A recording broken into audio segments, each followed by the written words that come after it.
Catherine Evans, cyfarwyddwr cynorthwyol gydag Estyn. Lona Jones Campbell, pennaeth gweithredol Ysgol Gymraeg Broteirnon ac Ysgol Gymraeg Nant Gwenlli.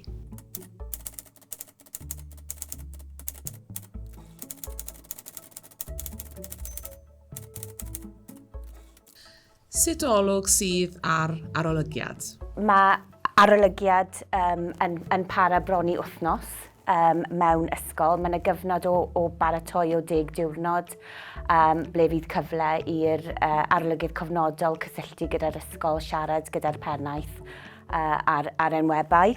A wedyn bydd cyfnod wedi'r arolygiad ble fydd yr ysgol yn derbyn yr adroddiad drafft i wirio bod e'n ffeithio'r gywir cyn bod ni'n cyhoeddi'r adroddiad. O ran ymprofiad dyna'n union beth sy'n digwydd. Felly mae'r alwad yn dod 10 diwrnod cyn, a ni'n cael yn cyfle wedyn i siarad gyda'r arweinydd tîm ac ati, ond mae'r person sy'n neud yr alwad yn rhoi lot o wybodaeth i ni, yn union fel o'ch chi'n sôn, a wedyn yn rhoi tipyn o gefnogaeth i ni a sut i fynd ati, beth sydd angen rhoi i fyny yn barod ar gyfer y tîm. Jyst yn rhoi ni ar y ffordd mewn ffordd yn barod i wynebu beth sydd o'n blaenau ni. Beth sydd wedi digwydd i'r system raddio? Ers i ni ailgychwyn arolygiadau wedi'r pandemig, dyn ni wedi bod yn arolygu heb farnau crynodol. Beth mae hynny'n ei olygu yw bod ni'n adnabod y cryfderau a meysydd i'w gwella pan fyddwn ni'n arolygu darparwyr, byddwn ni'n adnabod unrhyw argymhellion ac unrhyw weithgarwch dilynol, ond yw pob dim ddim yn cael ei chwynu lawr i farn crynodol ar gyfer pob maes arolygu bellach. Mae'r drafodaeth sy'n digwydd, dyna beth sy'n bwysig i ni fel ysgol, yn hytrach na bod un gair yn crynhoi pob dim. A dwi'n meddwl mae'n anodd i grynhoi pob un profiad o fewn yr agweddau gwahanol o fewn un gair. Dyn ni'n teimlo bod hynny'n rhoi mwy o gyfle i gael ddeialog proffesiynol ac i bobl am signo'r negeseuon o fewn yr adroddiad. Bob tro chi'n darllen adroddiad yn fanwl, ond dwi'n gobeithio bydd rhanddeilliad eraill hefyd yn darllen y neges sydd yn yr adroddiad yn ei gyfanrwydd yn hytrach na selio'r arolygiad ar un gair. Beth yw bwriadau Estyn? Wel, yn amlwg, dyn ni'n awyddus iawn i arolygiadau fod yn gefnogol, yn dryloyw, yn rhan bwysig o'r system o hunanwella.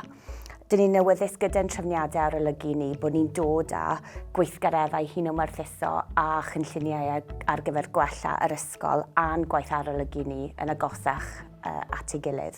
Mae'r sgwrsio yna rhwng y pennaeth a'r tîm ac aelodau arall o'r ysgol wrth gwrs, ond fel yr unigolyn oedd yn enwebau, oedd y broses yna o gyd-drafod yn helpu fi fel pennaeth i weld pam oedd na benderfyniadau penodol yn cael ei gwneud, a mae hwnna wir wedi newid dwi'n teimlo yn yr arolygiadau diwetha dwi wedi profi fel pennaeth. Mae hwnna wir yn dod trwyodd yn fel mae'r tîm yn gweithio ar sgwrsiau, a'r pwyslais ar weld cynnydd yn hytrach na pwyslais ar y gwersir yn ystod yr arolygiad i weld cynnydd yr unigolion dros cyfnod o amser. Beth fydd yr arolygwyr yn edrych arno?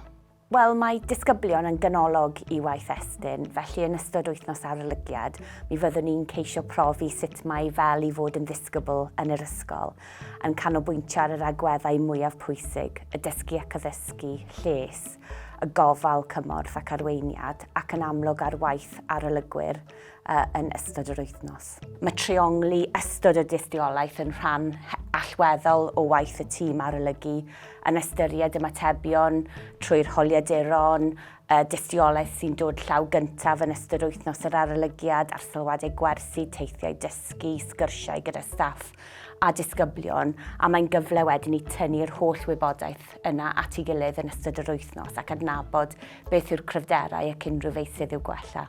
Y sgil ymhrofiad diweddari, oedd na lot o sgwrsio rhwng disgyblion, cyflwyno hunain i'r staff yn anffurfiol, oedd hwnna'n hyfryd.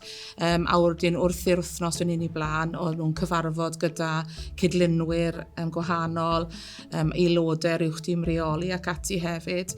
Felly, oedd nhw'n edrych o ran y dystiolaeth yn llyfrau naturiol, ond wrth edrych ar y broses y daith ar gyfer y disgyblion.